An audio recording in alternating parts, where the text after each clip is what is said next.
Hey friends, if Windows has restarted your GPU driver due to a problem driver, if you encounter this error then please watch this video. Now I would have suggested to reinstall the driver, but before that you have to do something about the root cause, which in 99.9% cases is overclocking.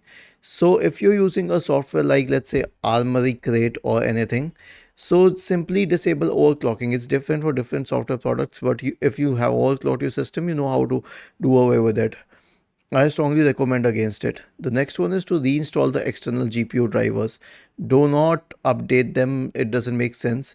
You will have to reinstall them. So search for device manager in the Windows search bar and open device manager.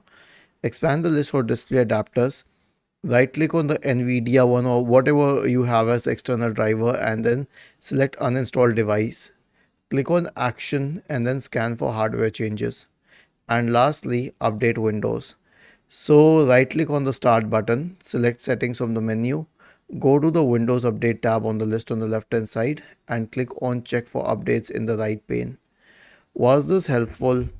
If yes, then please subscribe to the channel. If not, then let us know in the comment section of the video on how we could help you further. Thank you for watching this video and have a nice day.